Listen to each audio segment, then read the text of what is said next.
Hi, Alan. Hi, Bob. How you doing? Oh, I'm all right. Yeah? And you? I'm better than that. I'm better than that. So I won that round. All right. Let me tell people who we are. I'm Robert Wright of Blogging Heads TV. You're Alan Wolfe, a political scientist at Boston College, and the author of this book, Political Evil. I'm showing them the Kindle edition. A pretty spooky rendering of the word evil in that. Okay. And I got to say, I approached this book with a little skepticism, Alan, because it seems to me that a lot of people who brandish the word evil wind up not being very constructive. I mean, I didn't think, for example, the axis of evil concept turned out to be a very constructive basis for policy. So I am a little skeptical of people who write whole books about how much evil there is in the world and stuff. But then I read the book and I saw that you're actually not your typical brandisher of the word evil, right? You're up to something a little different. And in fact, you criticize a number of people who use the term and the way they use it. That's right. You do want us to take it seriously. So what are you up to here? Well, I mean, that's a good way to start. I mean, one way to sort of capture the essence of the argument is I'm not even sure that the term evil, at least thought of as a noun, as a thing in itself, works. I'm much more comfortable with the idea of evil as an adjective, of talking about an evil leader or an evil regime, rather than talking about evil as if it has some kind of metaphysical essence in and of itself. Okay. So you would be talking about evil leaders who do not possess the property of evilness. Well, yeah, I mean, ultimately, the book, I mean, at least in part, and in part that interests me, is that I'm arguing that the concept of evil as explored by metaphysicians and theologians all the way back to the Greeks is a totally fascinating subject. It's of endless interest. I can read this material and be constantly learning something new. But I'm not sure that this whole literature helps us in dealing with the realities of bad people who have access to political weaponry, military means, who pursue political objectives, and so on. And so I'm saying that there's a concept in the world called political evil. Political evil is what we need to understand. You need to understand it by using the tools of politics. That Machiavelli is a better guide to understanding things like political evil than Aquinas. And so let's get out of theology and let's get to politics. Indeed, let's get out of psychology. Ultimately, whether or not any particular individual is evil in some psychological sense is, again, a totally fascinating question. But I don't think it helps us to even think about it. Is Osama bin Laden some evil monster? Yes, all right, we've said that, but it's far more productive to look at what did he want to do, what did he want to accomplish, if we're going to know what to do about him. Mm-hmm. So you're saying that generally speaking, the word evil is not useful then? If yes,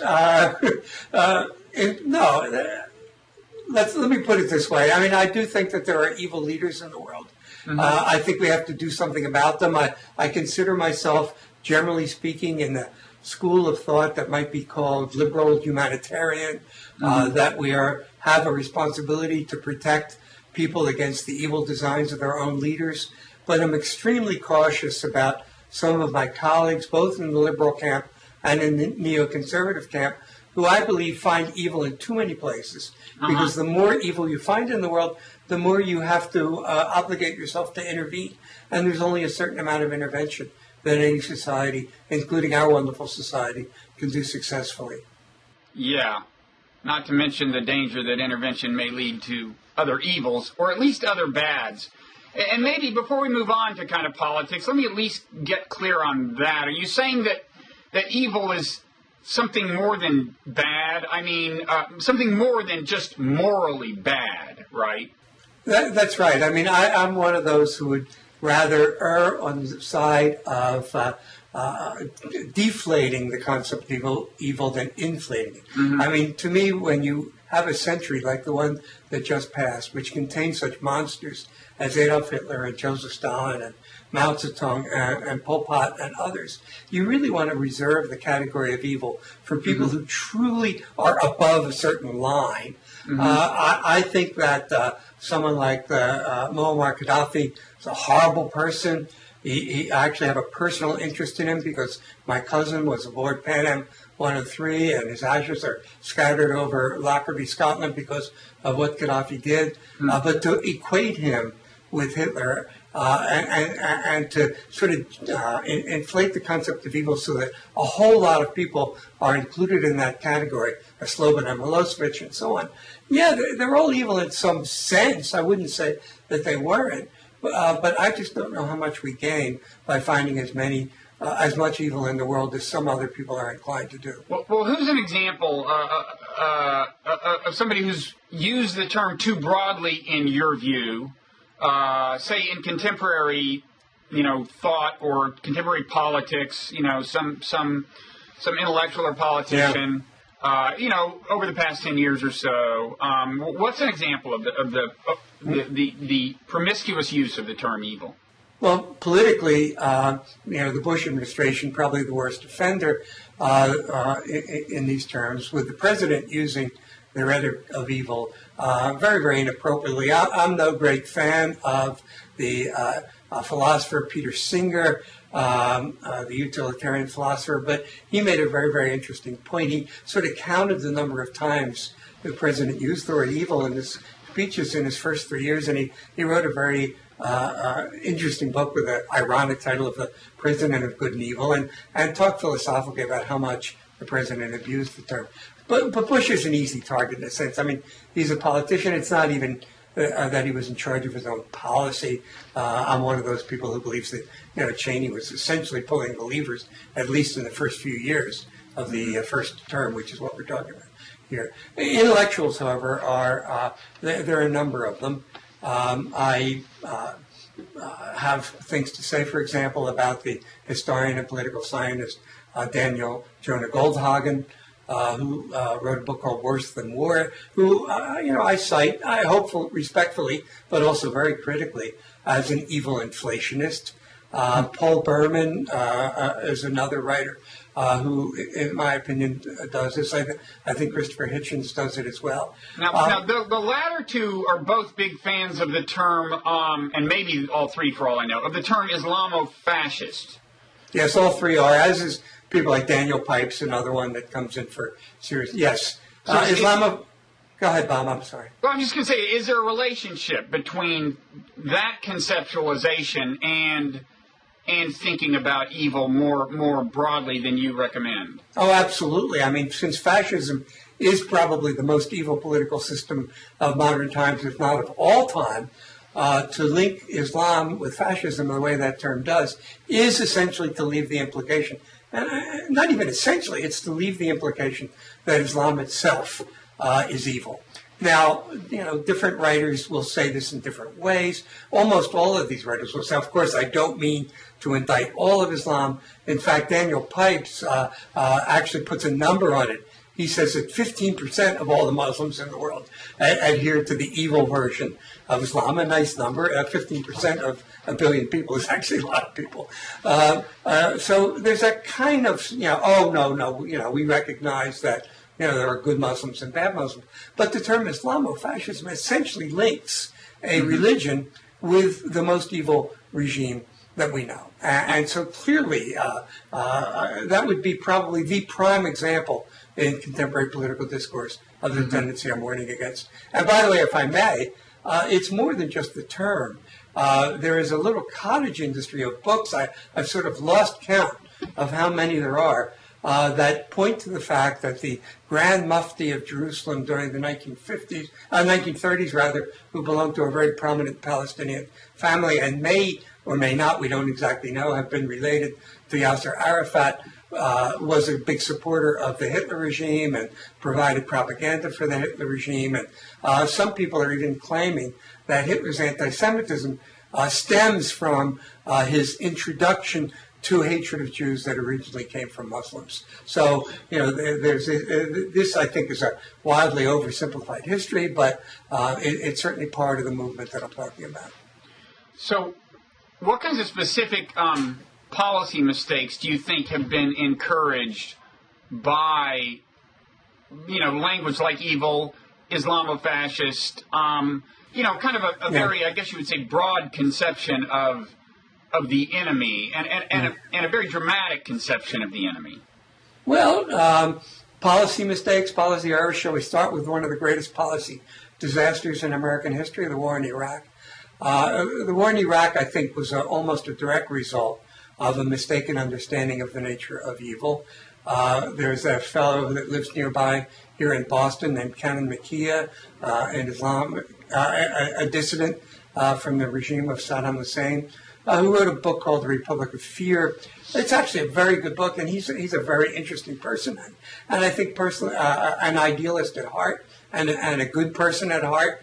But his book helped contribute to the notion. It was sort of a Hannah Arendt's Origins of Totalitarianism for the Middle East. And Paul Berman and others picked up the ideas in that book, and they ran with it to claim that Saddam Hussein was an evil dictator, and that as an evil dictator, he needed to be removed from power.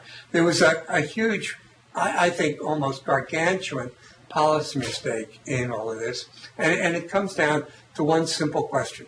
And that question is someone who is without doubt a tyrant, an autocrat, an evil person, as Saddam Hussein unquestionably was, even a practicer of genocide.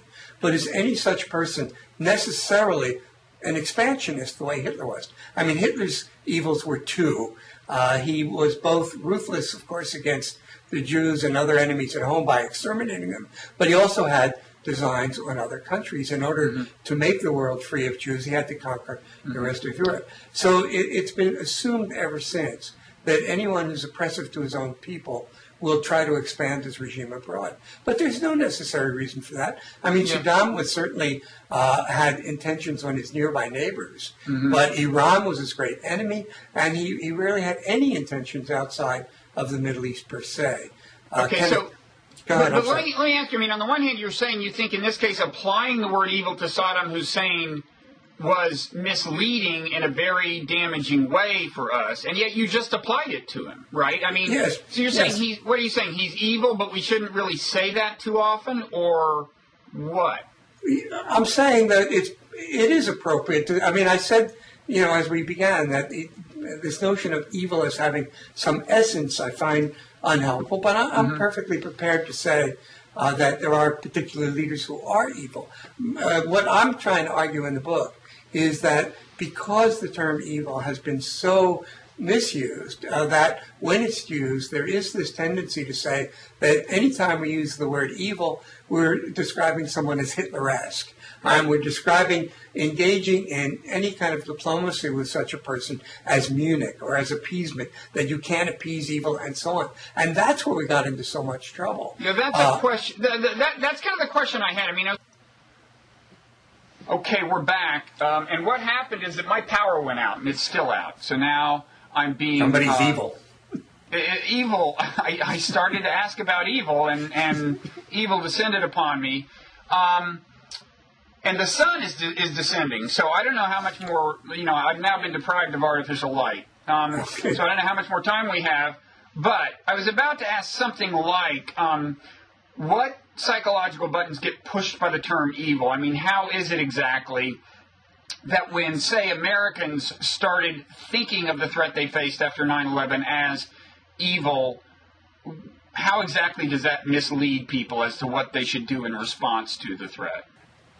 I think the crucial link or the crucial term in the answer to that question is that there is a mindset. Our leaders, especially our more conservative leaders, but even some of our liberal leaders have it, and I think many Americans have it as well, and that is that once you've pronounced something as evil, decided that it's evil, the single worst thing you can do is to appease it. And so this analogy to appeasement, automatically, it's like a free association with the term evil. And it therefore follows that once evil has been pronounced present someplace in the world, any political leader must be Winston Churchill. And that the worst possible thing for any political leader to do is to be Neville Chamberlain. And so evil becomes automatically associated with the notion of firmness, with the notion of military intervention, with the notion that if evil's there, we really have no choice but to eradicate it. And the problem with that is that, yes, Neville Chamberlain was wrong and Churchill was right in that one particular instance, but that doesn't mean that in every particular instance that follows in the world, the appeasement analogy holds. I mean, I say at one point in the book that I think more lives have been lost because leaders tried to appease threats that they didn't have to appease than the other way around. It's this evil appeasement link that I think is the most serious problem with the overuse of the term evil. Okay. So you're saying sometimes it makes sense to do something that could be construed as appeasement. Is that... If people want to construe it as appeasement, let them do it. But another term for what I would be advocating is diplomacy, or using economic sanctions, or using something else than the threat to meet any particular challenge to American power or even to Western values through military means. I mean, as we sit now and talk, the single most inappropriate use of the term evil and the whole Hitler-Munich appeasement analogy that comes with it, in my view, is presented by the example of Mahmoud Ahmadinejad in Iran. Clearly an unpleasant character, clearly a Holocaust denier, clearly someone I wouldn't want to invite to my home for dinner. But to compare him to Hitler is not only absurd because he's not even the all-powerful leader of his own country. He's actually quite unpopular in his country and more or less a figurehead. It's absurd at that level. It's absurd at the idea that Iran constitutes anything like a military threat to its region or to the West in any way like Hitler did. I mean, but it's mostly dangerous because it would be picked up by politicians, as I fully expect it will be in the 2012 presidential election, and used to say that either we should sit back and let Israel engage in some kind of takeout action against this regime, or we should do it ourselves. And aside from the war in Iraq, I couldn't imagine a greater foreign policy disaster, a way to unify the Iranian people forever against us than by a military attack that might conceivably, and I think in all probability, would not reach its ultimate objective. Okay. So in your mind, I mean, the term evil is now associated with things like appeasement, specific concrete historical lessons, and so it activates. So it's all kind of bundled together, these ideas. I mean, that's exactly right. So I guess you're saying that evil has a kind of resonance it might not have had in the first half of the 20th century, before some of these historical, the events it's now associated with transpired. Does that make sense? I think that's a fair summary. I mean, there have always been horrible people. Some writers, and I'm persuaded by their books, suggest that genocide goes back to primordial times. There have always been horrible things that have been done and done to innocent people. But something really did happen in the 1930s and 1940s that was unprecedented in its scope. In The Origins of Totalitarianism, Hannah Arendt calls it radical evil. And I think she was absolutely right to use that term. Unfortunately, she later wrote a letter to one of her friends, and when she said, I shouldn't have used that term, and I'm never going to use it again. And in fact, in her famous book, Eichmann in Jerusalem, she talks about the banality of evil. So it's hard for me to imagine something be radically evil and banal at the same time. So I regret the shift in her thinking there. But yes, these regimes were radically evil, and I think unique to their time and place. One of the chapters of my book goes through about 12 reasons, we don't have to go through them here, where I argue that totalitarianism of that kind is just never going to happen again. It was the product of very specific circumstances, almost every one of which was unique. And the combination of all of them is just inconceivable. We blind ourselves to present-day realities by making false analogies to another time. No, and it's another term that's applied pretty broadly. You know, totalitarianism, I mean, I think it's mainly used to, the people who apply it to contemporary governments like China's, for example, or Iran's, I think are largely people who are too young to remember, you know, what China or Russia was actually like, you know, 40 years ago, before, you know, for one thing, certain technologies had made it hard to control thought as thoroughly as they did at one point. Yeah, actually, China's a fascinating example, because when you go back and read the books about totalitarianism that were written in the 1950s and the 1960s, and when you remember the political rhetoric of those days, China was actually considered the worst. After all, Stalin, you know, was a totalitarian leader, and the Soviet Union was a totalitarian state, but we had diplomatic relations with them. We never had diplomatic relations during that period with China. That was off the charts. It took Richard Nixon to actually open up China for the United States. Before Nixon, China was red China. It was brainwashing. It was the ultimate totalitarian state. And yet, you know, China has evolved. It's not a democracy by any means, and it does terrible things in terms of you know, trying to control what its citizens can read and write, and puts people in jail and so on. But it's an authoritarian system, not a totalitarian system. And of course, it wants to be a great economic power, which is almost totally incompatible with the kind of total control that totalitarian states sought over their own economies.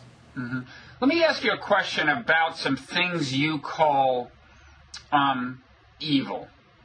Now, in your actual definition of evil, you emphasize intent. Political evil refers to the willful, malevolent, and gratuitous death, destruction, and suffering inflicted upon innocent people by the leaders of movements and states in their strategic efforts to achieve realizable objectives. Okay, that's your definition of political evil. That's right. When you start listing examples, you say political evil exists when terrorists spread fear among those who survive their attacks, when troops motivated by ethnic hatred order the forced removal of people from their homes or even their country, when torture is used to coerce information or induce confession, and so on. Now, what was interesting to me was that torture, you're saying, is political evil. But that's a case in which it seems to me that it doesn't necessarily involve, malevolence, in the sense that can't that be strictly instrumental? I mean, sometimes the torturer doesn't hate the person being tortured, and neither does the person ordering the torture. In fact, advocates of torture in America, talk about it as being an unfortunate but necessary kind of thing. But there's apparently, I mean, do you agree with that? And if so, why does torture nonetheless qualify as evil? Well, I mostly agree with you. Although, if we were to interview people who've been trained to carry out torture, I'd be curious to know whether they are instructed to try to hate the people, or whether they're just sort of trained to treat them as just objects from whom they want answers. I wouldn't be surprised if there was some element of persuading them that the people that, after all, they are causing great harm to are so heinous and so much our enemies that the harm that they're causing is justified. I've talked to a couple of people who carried out torture on behalf of America's secret governments, and they were pretty disturbed by it. And so it may have been necessary to have that. But be that as it may, it's a good point you're raising. I mean, my definition of political evil, the emphasis, at least as I intended it, is really on the effort to achieve some kind of strategic objective, some realizable strategic objective, and less on the motives that are involved in order to do that. I don't think you can dismiss motives entirely. But political evil, for my purposes, is all about trying to achieve a realizable objective. That's what I think almost makes the Hitler, I keep coming back to Hitler, but Hitler and Stalin, their objectives were in some way not achievable. You couldn't create a classless society. You couldn't rid the entire world of Jews. And that's why their evil took on such a radical. I mean, both of them were political. They could have taught Machiavelli a thing or two. But in a certain sense, their evil was almost otherworldly. Most of the political evil around us today is entirely strategic in nature.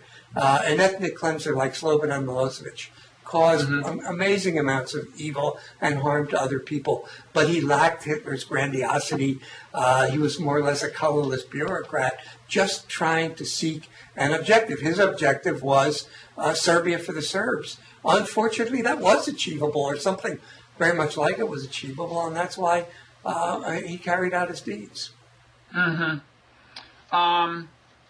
Yeah. Oh, I'm sorry. So should I get back to the torture? You really were asking about the torture, though. And maybe I should get back to that? Sure. And plus my lights just went on, and my power just came on, and you can't believe how well lit I am now. You'll have to see this to believe it. All right.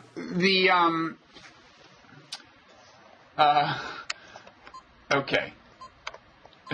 All right. You can. You were going to talk about torture. Yeah, I mean, I identify in the book 4 distinct kinds of political evil. I mean, they have a lot in common because they all cause tremendous harm to people, but they are distinct. And one is terrorism, a second is ethnic cleansing, a third is genocide, and the fourth is what I call counter evil, or the resort to evil means to fight against evil. And I do believe that one of the consequences, or one of the real problems with calling your enemies evil in this unrestricted way, inflating the notion of evil, is that once you do that, you persuade yourself that you can use any means to respond to them. After all, if they are so horrible, then I should not restrict myself in the means I use to get information from them. So I think evil does breed evil in response in that sense. And that we have had some examples of that in our time, of which, in my view, the Bush administration's reliance upon a regime of torture was one of them. Yeah, you use the term counter evil, in fact. I don't know if you coined it, but I had never heard it. I hope I coined it. I didn't look up to see if someone had a patent on it. Well, the trouble with the internet and with Google is that you will discover that there's no longer any such thing as an original idea. Anything you think of, someone somewhere has written down in digital form, and Google will find it. But let's say, for the time being, that it's your term. Okay? Let's Just for the time being. Yeah. There's something about your personal story I'm kind of interested in, which you describe in the book, your migration from the nation to the new republic, and now kind of back. It's become a kind of a pendulum swing, right? I'm not back. I haven't written for the nation in a long time. Well, you know what I mean, right? I mean, tell us what led you from the part of the left that is the nation to the part of the left that is the new republic. What that means, and how you made that migration, when and why, and then where you are now on that map. Okay. Well, I sort of was one of those people, for better or for worse, who spent the most formative years of one's life, when you are in your late 20s and you're trying to figure out how the world works, in the context of the fact that the United States was waging the war in Vietnam, that I was of draft age, that I, like so many people, had to figure out what I should do about that, and so on. And so I was certainly very much a militant opponent of the war in Vietnam, went to various marches, even had myself tear gassed once or twice in Washington to protest against the war.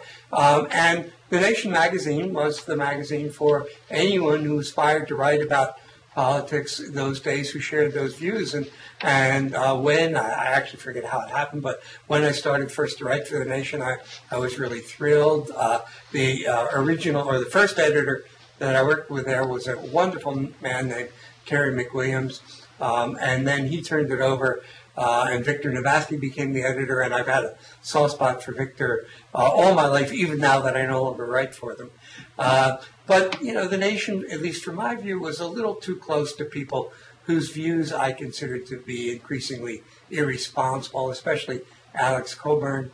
And I ultimately sort of grew up and said, hey, you know what? Vietnam was bad, and the use of military power by the United States in Vietnam was bad and counterproductive.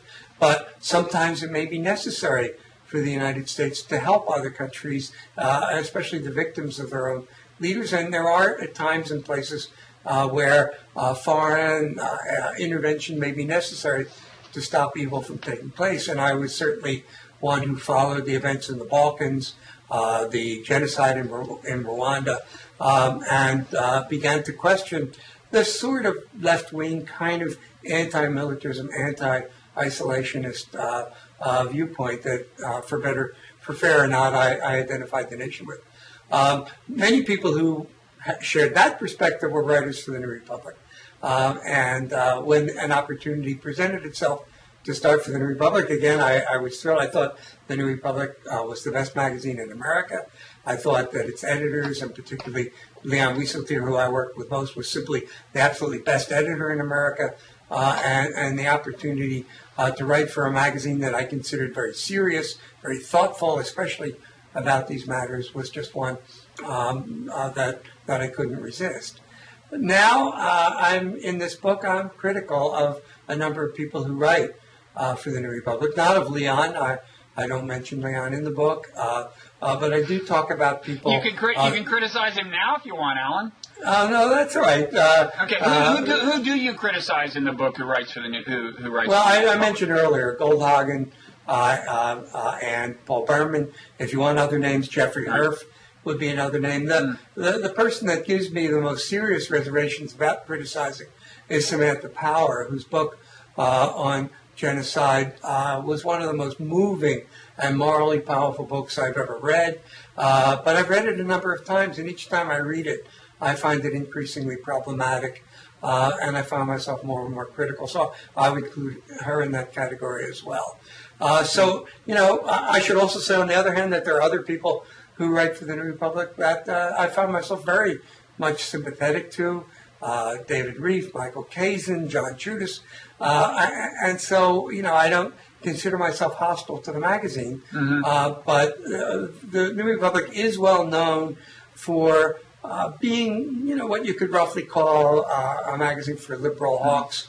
And I probably wouldn't consider myself a liberal hawk at this particular point. And I still plan to write for the magazine. I should say I did have a piece that came out after the book was published on the book that is the New Republic's website for book reviews. And I'm mostly a book review writer. In fact, everything I've written for the New Republic, with only one or two exceptions, has been a book review.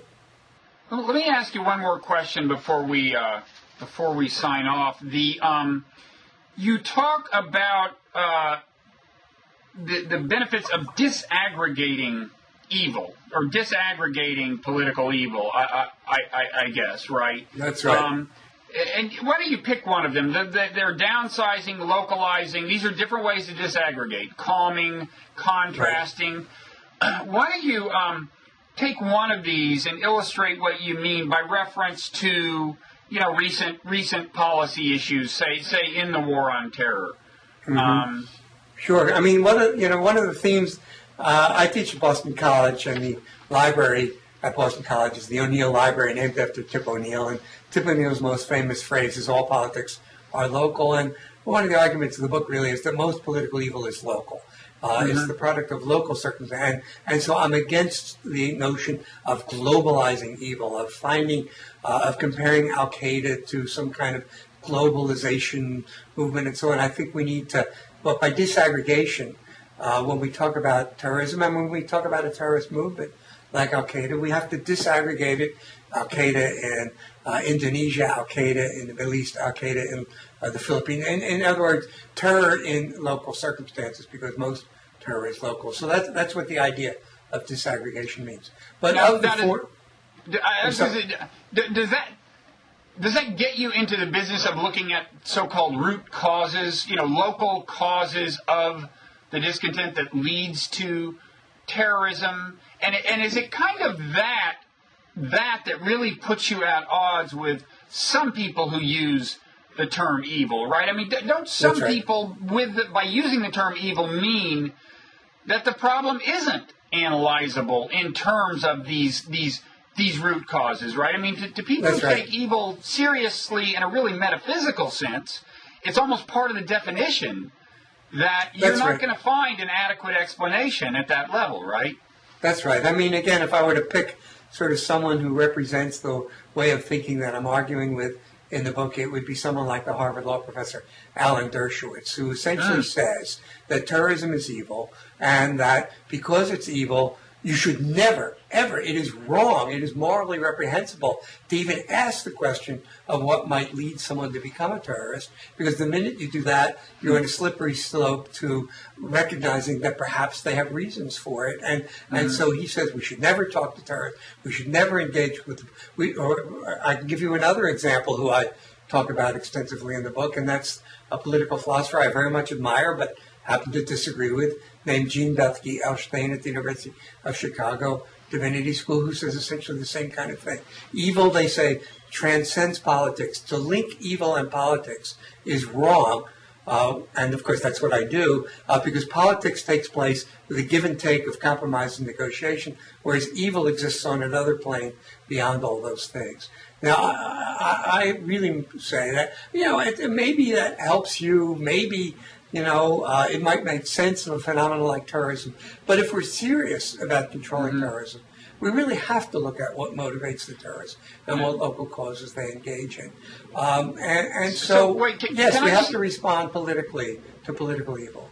I hadn't heard Dershowitz say exactly what you said. So is it really his position that if I say, I think some of the terrorism is a result of the fact that we have troops in Iraq and Afghanistan because the terrorist recruiters use this to fan the flames of grievance, and if we got the troops out, maybe there'd be less terrorism. Any explanation like that? Are you saying Dershowitz, it isn't so much that he will say I'm factually wrong as to say that the very inquiry that led me to that conclusion is morally illegitimate? You'll have to have him on and ask him yourself. But I think I can say. I think I should have him on with you, Alan. Actually, no, I think I can say in all fairness that if your question, the hypothetical you're posing, were about Hamas or Hezbollah as opposed to anything in Iraq, he would say that. In other words, that to deal with Israel's enemies in particular, especially Hamas, to ask any questions that would in any way imply that perhaps Hamas might have some justification for its terror campaigns would obviously be wrong. And I wouldn't say that Hamas does have justification. That's not my point. My point is that both Hamas and Hezbollah, while clearly being terrorist organizations and clearly taking the lives of innocent people and doing evil things. If I may, I traveled to Israel to visit one of the towns that was subject to the rockets that Hamas launched from Gaza, and you really get a feel for what it means to be terrorized. It's a horrible, terrible thing. But they are also political. They have both military wings and political wings. They're very active in the politics of the Palestinian cause, and they're very active in the politics of Lebanon, and so on. And that's where I think we need to at least think politically. It doesn't even necessarily mean engage politically. That may come down the road, but at least we need to think politically about what they do. Mm-hmm. I mean, it seems to me maybe not to posit an agenda for Alan Dershowitz, but I mean, it seems to me people of his political persuasion, there's a couple of things that might concern them about not using the term evil. I mean, one is that they don't want grievances addressed as if they might help solve the problem. That to them is a form of appeasement.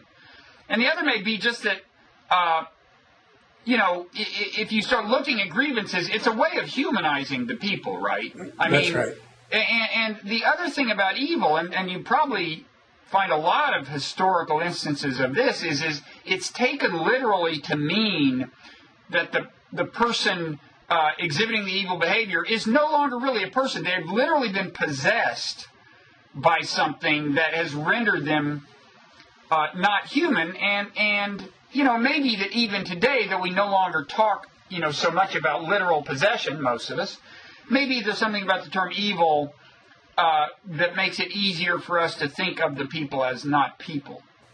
I think that's right. But you had asked before about sort of different forms of what I'm calling disaggregating the problem, like calming and so on. And, there's an alternative. I mean, to denouncing people as the essence of evil doesn't necessarily mean that you say that they're good.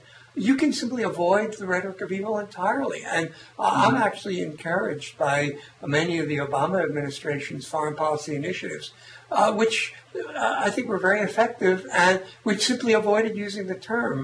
Libya, for example, strikes me as, as an example of, it's almost indifferent what we call Gaddafi. The point was to form an alliance with other powers and to reach out to the movements of protest against his rule and to help them. And that didn't require some kind of inflated language of evil. Obama seems to me to be pretty effective about that. By the way, if I may bring in foreign leaders, there are two leaders in particular that have done a terrific job responding to terrorism by not engaging in utter denunciation of potential terrorists as evil. They're the Prime Minister of India, who responded to the attacks in Mumbai, which were horribly devastating and evil, by not engaging in Pakistani bashing.